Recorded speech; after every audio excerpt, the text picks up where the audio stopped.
Welcome to this explainer. Today, we're diving into something incredibly powerful. We're going to explore how the deeply personal Holocaust testimonies of Elie Wiesel and Gerda Weissmann Klein serve as absolutely vital tools for not just understanding history, but for combating modern anti-Semitism.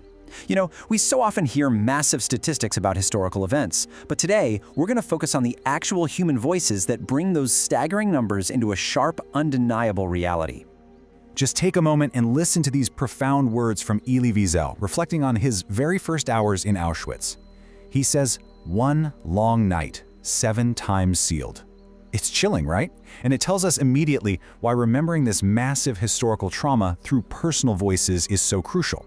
A history textbook can tell you what year a camp opened, but only a survivor can tell you what it actually felt like to have the entire course of their humanity violently altered in a single night.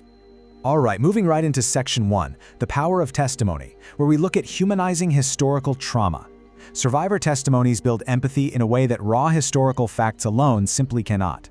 As the Southern Poverty Law Center points out, when we look through the eyes of someone who actually lived it, we stop seeing victims as just numbers on a page. We start seeing real people. People with childhoods, families, and dreams that were abruptly stolen from them.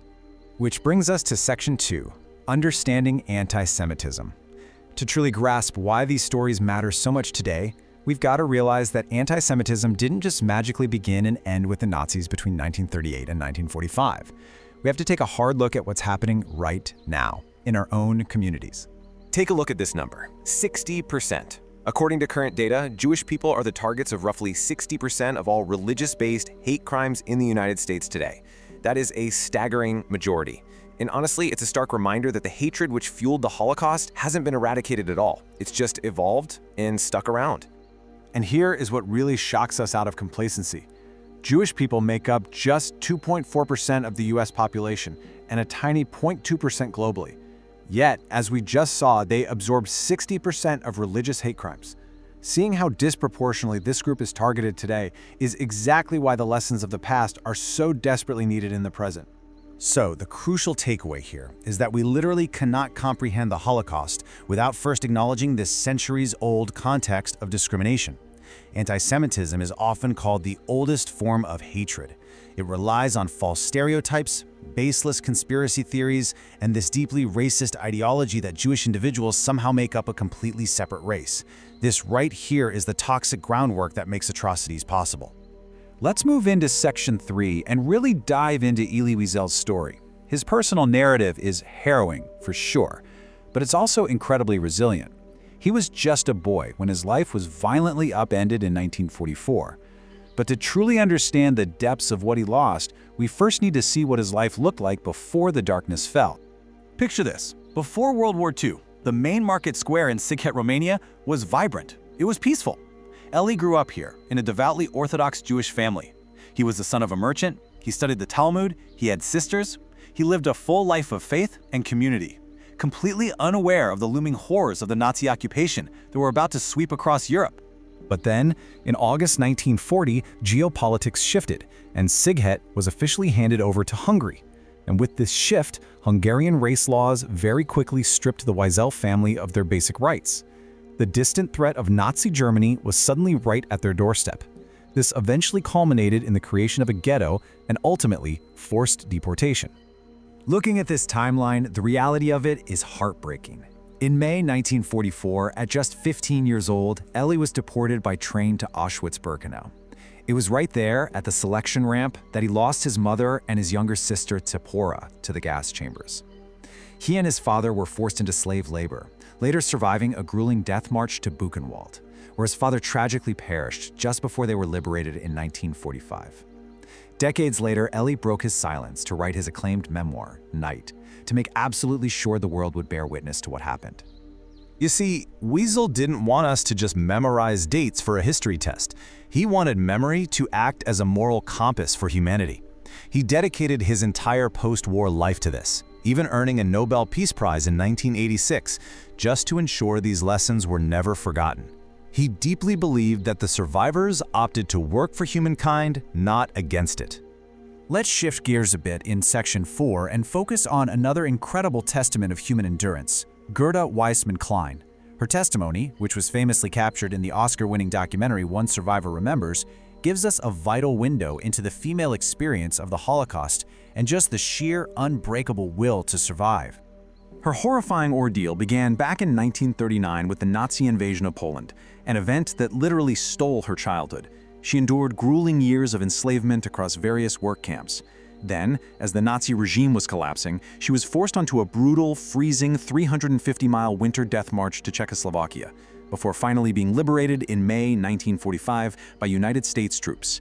It's a journey that tests the absolute limits of human physical and mental capacity.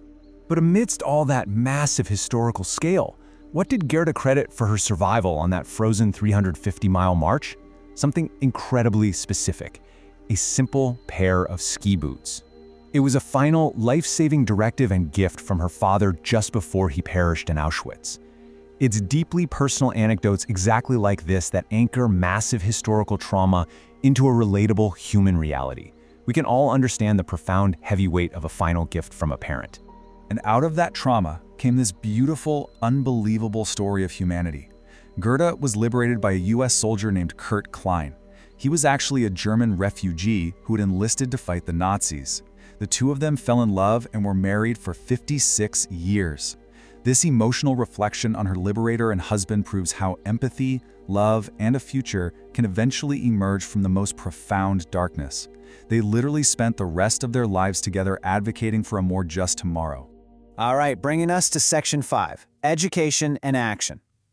Having absorbed these incredibly heavy histories, we have to transition to a critical question asked by the Southern Poverty Law Center. Now what? How do we take these lessons from the Holocaust and apply them to combat hate, prejudice, and anti-Semitism in our modern communities today? How do we move from just passively listening to actually actively preventing?